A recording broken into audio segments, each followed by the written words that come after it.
Greetings everyone, my name is Flying Triangle, and today I want to talk a little bit about Guild Wars 2 and mental health. More specifically, the positive impacts I feel this game has had on people.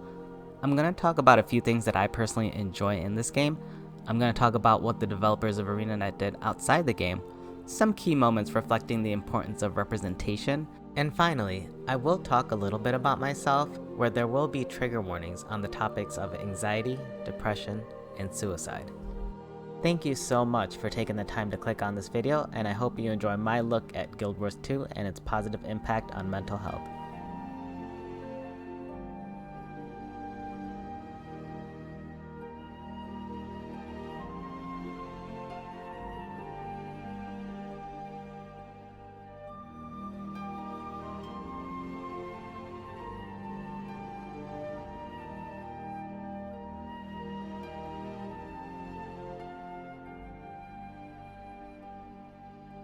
I remember watching that manifesto video for the first time before the game launched, at a time when I was looking for a new MMO to play, and the part that really got my attention was when one of the game developers, Reese Sosby, said that as a structure, the MMO has lost its ability to make the player feel like a hero.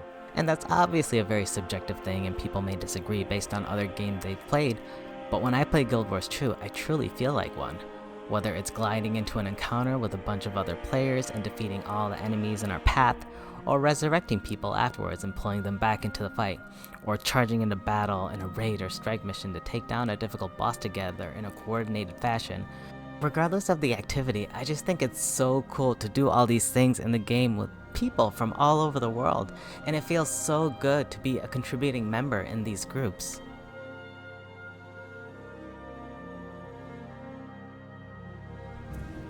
One of the game modes where I felt like I've thrived the most was in the friendly confines of structured PvP. It's the game mode where people give you all the love and support that you can ever ask.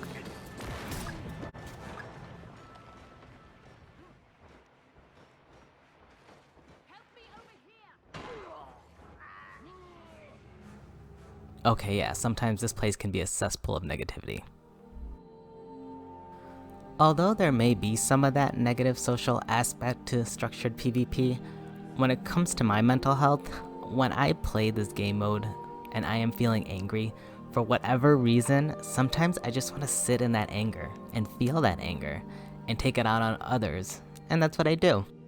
Sometimes it doesn't work out and I get squashed, but there are moments of redemption and I get my revenge in the form of the best finisher in the game, the Golem finisher. I love it.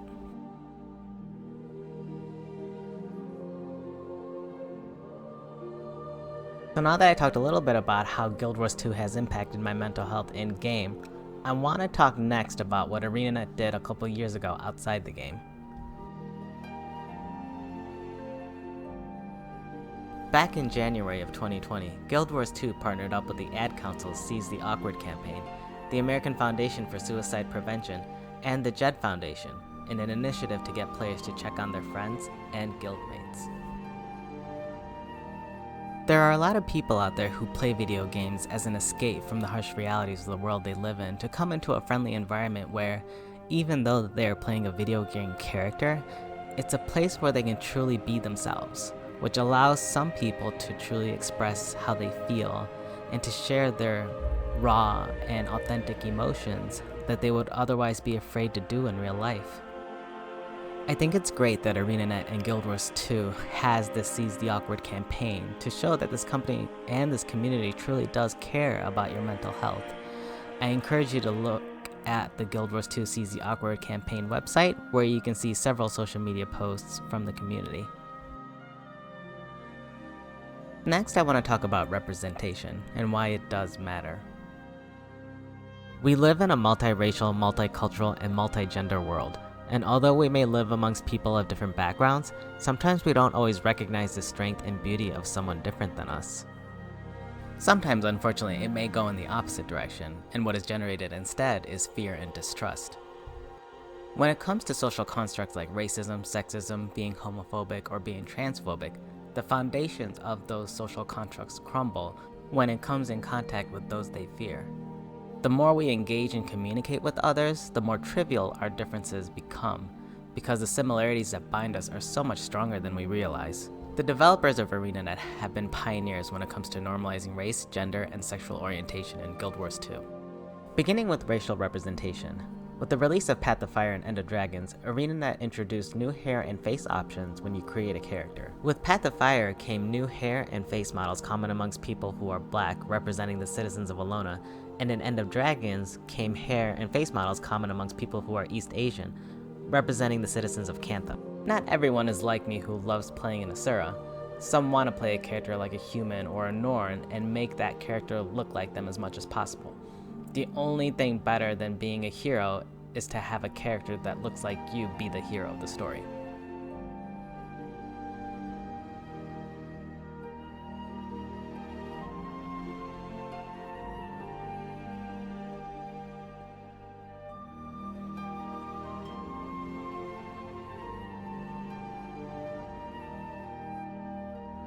The next thing I want to talk about is the normalization of the LGBTQIA+ community in Guild Wars 2.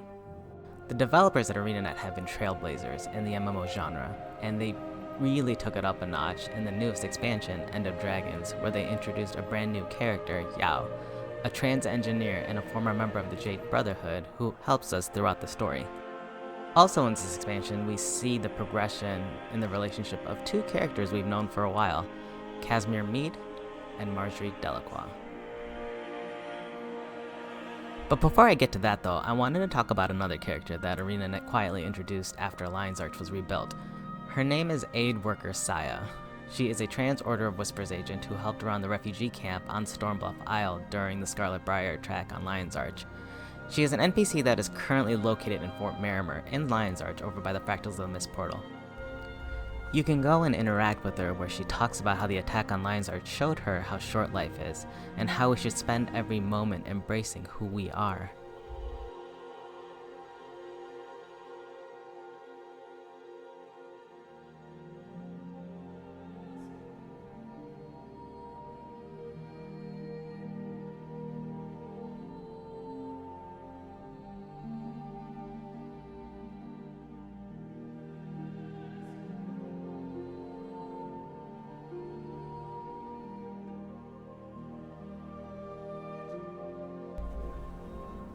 And if you wait long enough, you will see this voice dialogue between another NPC, Lionguard Hela, and Sya.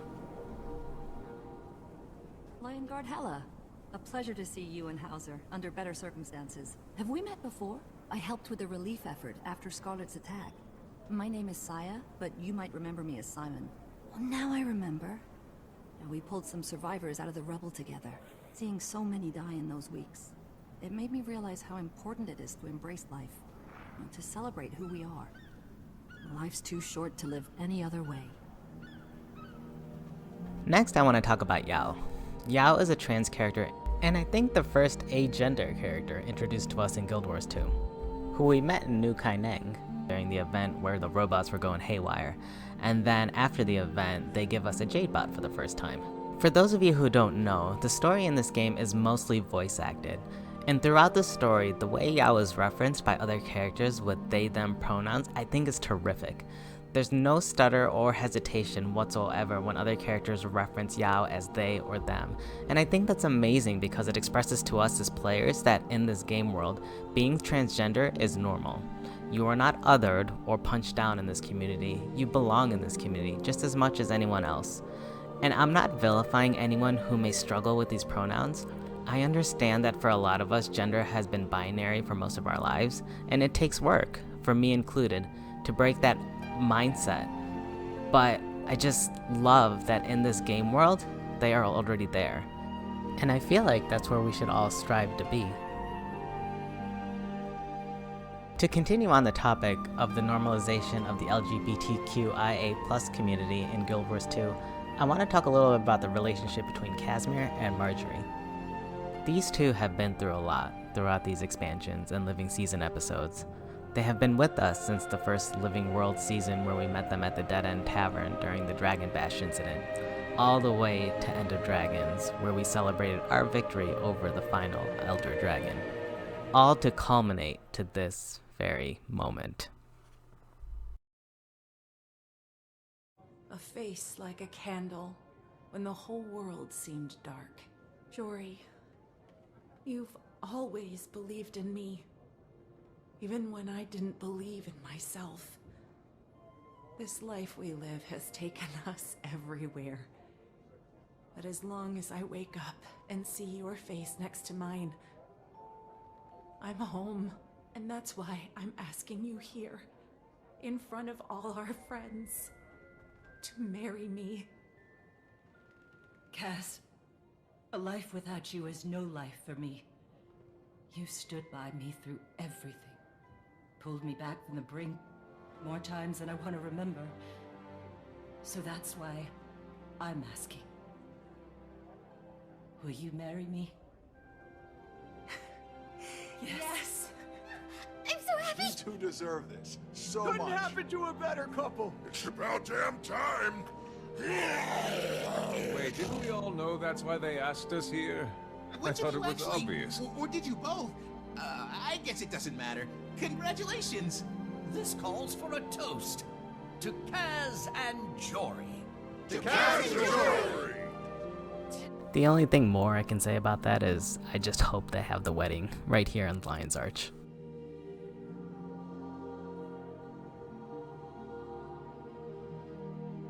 When it comes to communities and getting support from those communities, a major source of that, especially in MMORPGs, are guilds.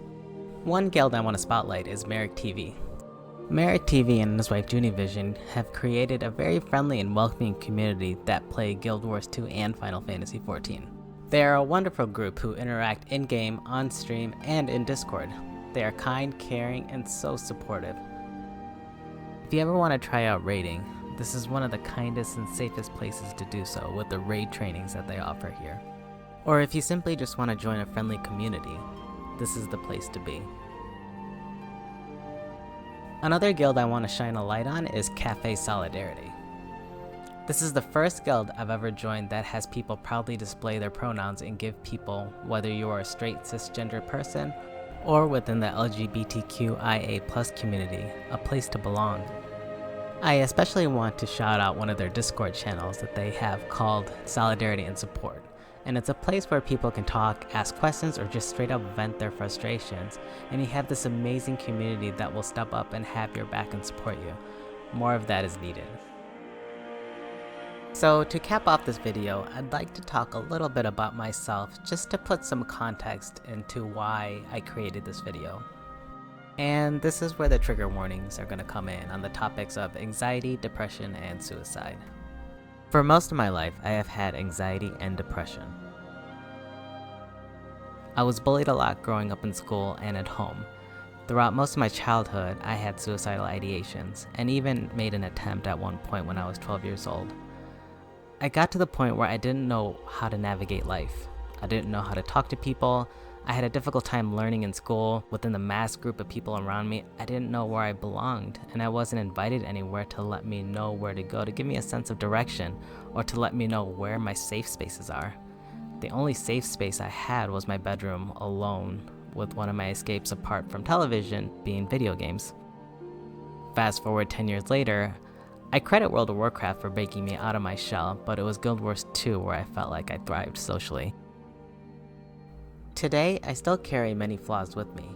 I still stutter and stumble over my words.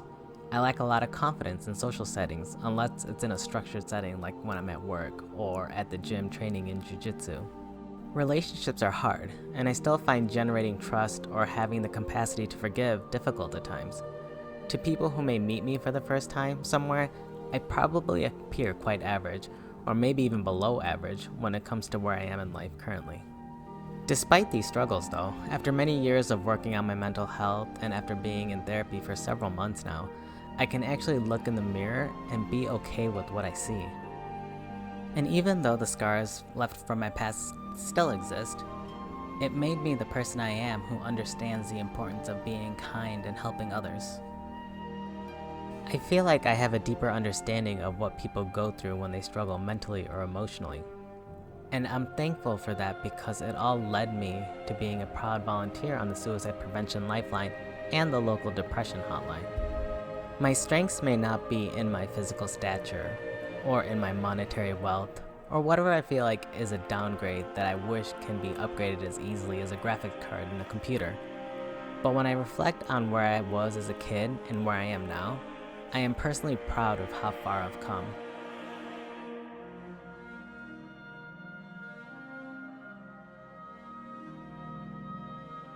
Well, that is it. Thank you all so much for giving me the time and space to talk.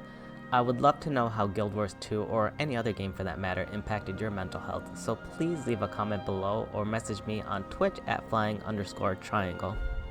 Also, if you are struggling and you need help, please know that you don't have to be alone.